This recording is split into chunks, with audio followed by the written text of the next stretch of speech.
Hello students, welcome back to my channel. I'm CS Jaspreet. I hope that you all are doing well and you're preparing for your CS December 2023 exams. तो already हम एक video में discuss कर चुके हैं, that is preparation in less than 100 days आप कैसे कर सकते हो. और आज हम डिस्कस करेंगे एक बहुत ही अल्टीमेट स्ट्रैटेजी. मतलब ये बहुत ही अच्छी स्ट्रैटेजी है. अगर आप ये स्ट्रैटेजी यूज़ करते हो तो ट्रस्ट मी, आप अपना अटेम्प्ट बहुत अच्छे से ख़राब कर सकते हो. Yes, I am talking about the strategy which talks about prepare only important topics, prepare only past year questions और prepare only scanners. इतना easy होता है. Of course आपको यही करके जाना चाहिए. स्टडी मटेरियल तो ऐसे ही इंस्टीट्यूट ने प्रिंट करवाया, उसकी क्या ज़रूरत है. वो तो ऐसे ही आपको भेजते हैं सिर्फ रखने के लिए, पढ़ने के लिए थोड़ी होता है. Let's discuss about this ultimate strategy which most students use and land themselves into trouble. On a serious note, मैं इस बारे में डिस्कस करना चाहती हूँ. बहुत सारे बच्चे जैसे जैसे पेपर नज़दीक आएंगे ये चीज़ें हमसे पूछते हैं. और अगर आप भी अभी ये अल्टीमेट स्ट्रैटेजी यूज़ करने के बारे में सोच रहे हो कि बस मैं ये करके पास होने वाला हूँ अपकमिंग अटेम्प्ट, तो यहाँ पे इस सोच को सोचने से पहले ज़रा कुछ बातें हैं जो सुन लो मेरी. The first thing, check the ICSI pattern. आपने देखा जून में क्या हुआ, आपने देखा लास्ट दिसंबर में क्या हुआ. With the evolving times ICSI is also evolving. Patterns बदल रहे हैं. हम सब ने देखा expert knowledge, tricky questions from less important topics are being asked. फिर भी हम क्यों वही चीज़ें या वही गलतियां रिपीट कर रहे हैं. Every attempt is very very precious. CS का जो इस बार का अटेम्प्ट हुआ और जो रिजल्ट आया वो अपने आप में एक लेसन है इस चीज़ के लिए that we should stop doing these things. और जब भी कोई टीचर आपको इम्पॉर्टेंट टॉपिक्स देते हैं तो उसके पीछे उनका ये बिल्कुल भी इंटेंशन नहीं होता कि सिर्फ ये करके चले जाओ और पास हो जाओगे. It is only and only the fact कि आप इसे प्रायोरिटी पे कर लेना. हो सकता है कि वो टॉपिक ज़्यादा डिफिकल्ट हो सकता है कि वो टॉपिक बाकियों से कंसेप्चुअली ज़्यादा ट्रिकी हो, इसलिए कहते हैं. But it is always taken as कि सिर्फ ये करके चले जाओ, या फिर सिर्फ पास्ट ईयर क्वेश्चंस करके चले जाओ, ऐसे ही क्वेश्चंस आते हैं,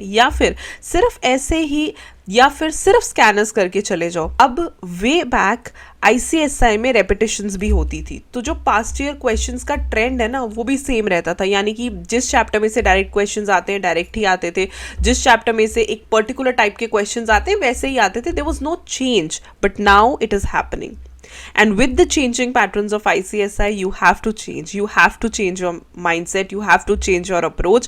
अगर आप नहीं करोगे change, then you can land yourself into trouble. Because that is not the correct way to, study. तो अगर पैटर्न बदल रहा है तो प्लीज़ आप भी अपने आप को बदलो, वही गलत स्ट्रैटेजी के साथ जुड़े मत रहो. The second important thing is कि अगर सिर्फ और सिर्फ आप ये चीज़ें प्रिपेयर करके चले जाते हो, कहीं ना कहीं आप इस माइंडसेट के साथ जाते हो कि मुझे तो पता है कि मुझे सारा पेपर तो आता नहीं है, तो हो सकता है कि मैं फेल हो जाऊँ. नाउ ये जो माइंडसेट है ये उस बच्चे का नहीं होगा जिसने 100% या 100 भी नहीं, अगर 100 आपको बहुत ज़्यादा लगता है तो 80 to 90% सिलेबस भी जो बच्चा करके जाता है उसमें कहीं ना कहीं कॉन्फिडेंस होता है कि चलो मैं कर लूँगा. लेकिन जो बच्चा इतना सिलेक्टिव होता है वो कहीं ना कहीं, आप मानो या ना मानो, आपके सबकॉन्शियस माइंड में आप ये थॉट एग्जाम हॉल में लेके जाते हो कि मुझे पेपर नहीं आता होगा सारा, and there are chances to fail. और कहीं ना कहीं वो चीज़ आपको एग्जाम हॉल में ओवर पावर कर सकती है. तो ये सिर्फ ओनली वाली स्ट्रैटेजीज बिल्कुल छोड़ दो, because it really hampers your mindset, और शायद वहाँ जाके जो आता है आप वो भी भूल जाओगे, राइट. थर्ड थिंग जो इस स्ट्रैटेजी से होती है वो है लो कॉन्फिडेंस. ऑब्वियसली जब आप पूरी तैयारी करके नहीं जाओगे तो कॉन्फिडेंस कहाँ से आएगा. ऑटोमेटिकली कॉन्फिडेंस जो है वो डिप हो जाएगा आपके हर अटेम्प्ट में. अटेम्प्ट आप एक होता है ना कॉन्फिडेंटली अटेम्प्ट तो तभी करोगे ना जब ये सोच के जाओगे कि मुझे आता है. ठीक है हम ये कहते हैं अनएक्सपेक्टेड पेपर हो सकता है, अनएक्सपेक्टेड क्वेश्चंस हो सकते हैं, बट इट कांट हैपन कि आप अगर तैयारी करके जाओगे तो आप अटेम्प्ट नहीं कर सकते. आप अटेम्प्ट कर सकते हो, कॉन्फिडेंटली कर सकते हो, बट वो कॉन्फिडेंस कहीं ना कहीं इनबिल्ट होता है जब आप अच्छे से तैयारी करके जाते हो. जब आपने तैयारी अच्छे से नहीं की तो कॉन्फिडेंस आपका लो होगा ही होगा, इसमें कोई डाउट नहीं है. सो प्लीज़ मेक श्योर कि आप अच्छे से पढ़ के जाओ ताकि आप कॉन्फिडेंटली पेपर दे सको। फिर क्या होता है ना, कई टॉपिक्स जो हमने अच्छे से भी प्रिपेयर किए होते हैं वो भी हम कॉन्फिडेंटली अटेम्प्ट नहीं कर सकते। And with this the last and most important thing जो आपको हमेशा याद रखनी चाहिए, luck does not favour every time. हो सकता है किसी बच्चे का सिलेक्टिवली पढ़ के क्लियर हो भी गया हो सकता है आपने किसी लेवल पे सिलेक्टिवली पढ़ा और आप क्लियर कर गए, but at that point of time luck was by your side, but it will not happen every time। इस बात को बहुत अच्छे से अपने दिमाग में बिठा लो। एक बार गलती हो सकती है, एक बार आप बाय लक पास हो सकते हो, हर बार नहीं। So luck will not favour you every time. इसीलिए लक होना चाहिए, वो एक बहुत इंपॉर्टेंट रोल प्ले करता है, लेकिन उससे भी ज़्यादा है आपका हार्ड वर्क, आपकी मेहनत। सो प्लीज़ अपनी मेहनत पे भरोसा रखो। ये जो चीज़ है लक, किस्मत है, वो भगवान पे छोड़ दो, राइट।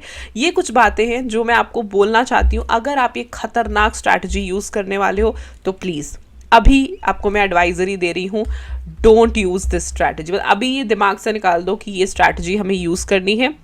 और अगर आप चाहते हो कि आप ये स्ट्रैटेजी यूज़ ना करो तो प्लीज़ अपनी पढ़ाई शुरू कर दो, अच्छे से पढ़ो। अभी भी आपके पास टाइम है, आप एटलीस्ट अपना 80 to 90% सिलेबस अभी भी कवर कर सकते हो। आई होप आपको ये वीडियो अच्छी लगी हो तो लाइक करना। अगर मेरी बातों से आप मोटिवेट होते हो तो ज़रूर कॉमेंट सेक्शन में मुझे बताना। And do subscribe my channel if you have not done it yet, hit the bell icon right next to it so that whenever I upload a video you get notified। I'll see you super soon in my next video. Till then, stay happy, stay blessed and keep the preparations on। Bye bye।